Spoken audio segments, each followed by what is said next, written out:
Right. I am fucking sick and tired of the powers that be banning my fucking billboards and adverts for Dutch Barn. Sometimes there's just nothing wrong with them, right? One that was meant for the tube station just had me having a drink and it just said, one day you'll be underground for good. That was it. They went, no, can't have that, because it might make people think, oh, because life's short, we should drink to excess. Who's fucking thinking that? Oh my God. Cowardly fucking cunts. Do you think it's my attitude? Oh, but you can't win because, right, you're not allowed to say alcohol's good for you, or it does this, or it makes you feel confident, or it makes you feel attractive, which is fine. I went the other way. There was one advert I was reading from my laptop from government websites just saying about all the dangers of alcohol. They went, no, we don't like that. Do you know why? Because they don't like the truth either, because that puts off other advertisers, you know?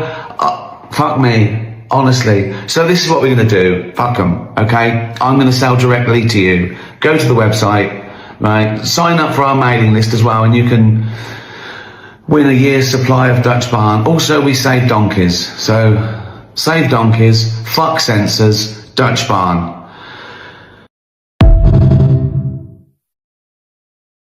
Ricky Gervais isn't just ranting about billboards. He's exposing a much bigger problem: corporate, approved censorship disguised as public safety. His point isn't really about alcohol. It's about control. The same people who deny his ads because they might send the wrong message are the same people who profit from advertising junk food, gambling apps, and political propaganda every single day. They don't ban his content because it's dangerous. They ban it because it's uncontrollable, because it doesn't fit the sanitized peer version of reality they're paid to maintain. Gervais is calling out the hypocrisy. He's not allowed to joke that life is short, have a drink. But governments can run fear-based alcohol warnings, and corporations can push alcohol 24/7 through sponsorships, celebrity marketing, and bear culture. The message is clear. It's not the alcohol they're censoring. It's the attitude, the unfiltered honesty, the humor that exposes how artificial the responsible messaging industry really is. And when he says, fine, I'll just sell directly to the people, that's the shift brands and creators are moving toward. Bypassing gatekeepers, cutting out institutions that pretend to protect the public while really just protecting advertisers, lobbyists, and shareholders. His final punchline, fuck censors, isn't just comedy, it's rebellion. It's the reminder that censorship today isn't about morality. It's about money, optics, and control. Well, Tom and Nana, we're getting some breaking news now from Cambridge police. They say that 3 knife-related incidents are linked to the Huntington train attack. Suspect happened on Friday and Saturday. And in a statement, the force has said that we are aware of 3 incidents that occurred in Peterborough on Friday evening, that's the 31st of October, and then Saturday morning, of course, the 1st of November. The force said that the first incident of a man with a knife at a barber's in Fletton happened at 7:25 p.m. on Friday, but was reported to the force after 9 p.m, 2 hours, they said, after the incident occurred. They continued, at the time of reporting, the man was no longer there and had not returned, so we did not send officers, but a crime was raised. The second incident, they said, was reported to us at 9:25 a.m. on Saturday, again by that barbershop in Fletton, while the man was still at the scene. The force said that its officers were deployed to the location and arrived within 18 minutes. But they said that upon searching the area, officers were unable to locate the man or identify him, and a crime was raised.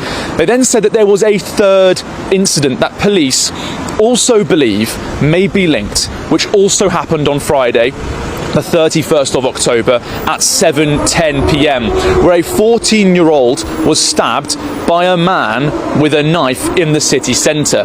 They were taken to Peterborough City Hospital with minor injuries and were later discharged. They said that the offender had left the scene when the call was made, and despite a search of the area by officers and a police dog, the offender was not identified. A crime was raised and an investigation commenced with series of crimes attendings. We are currently reviewing, the force said, all incidents in the time frame to establish whether there were any further potential offences. Now, Cambridgeshire Police also reaffirmed that British Transport Police retain the primacy for the overall investigation, which will now include these 3 potentially related incidents. The force also said that it has voluntarily referred itself to the Independent Office for Police Conduct for independent scrutiny by the police watchdog of these incidents. They say that this is, of course, standard practice in these cases. A very significant breaking news update there from Cambridgeshire Police, Tom and Nana, with those 3 incidents, 2 at a barber's in Fletton in Peterborough and a 3rd in the city centre where we are now, moments away from the magistrate court, where the defendant in the Huntingdon train stabbing on Saturday was earlier in attendance. He appeared in courtroom 1, charged with 11 counts of attempted murder. 10 of those relate to the knife attack on Saturday, but also a further for the alleged attack at around 1 a.m. on Saturday, the same day of that attack, at the Pontoon Dock DLR station in East London. He's been remanded into custody, next to appear at Cambridge Crown Court on the 1st of December. So, Charlie, just to be clear, despite what the police have just said, the only charges the suspect has been charged with remain the DLR incident and the Peterborough train incident. These incidents that happened in Peterborough earlier on, this suspect has not been charged with as things stand. That's right, Tom. There is an investigation and they are reviewing new information which has been shared about these incidents at a barber's.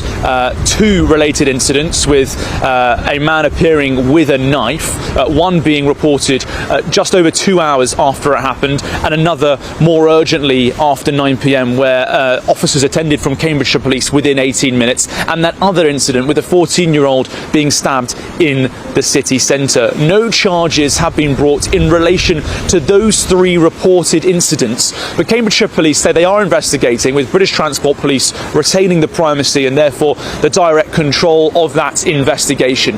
The only charges that have been brought forward so far against a 32-year-old defendant called Anthony Williams relate to 11 counts of attempted murder, 10 for the Huntingdon train attack, and another for a reported stabbing where someone was said to have received facial injuries on a DLR train in East London at around 12:46 on the Saturday, the 1st of November. He's also facing charges, 2 counts of possession of a bladed article and 1 of actual bodily harm. And as I said, he'll next appear at the Crown Court sitting in Cambridge on the 1st of December. OK, Charlie, thanks very much. That's very clear indeed. All right, it's just coming up to 16 minutes after 2 o'clock.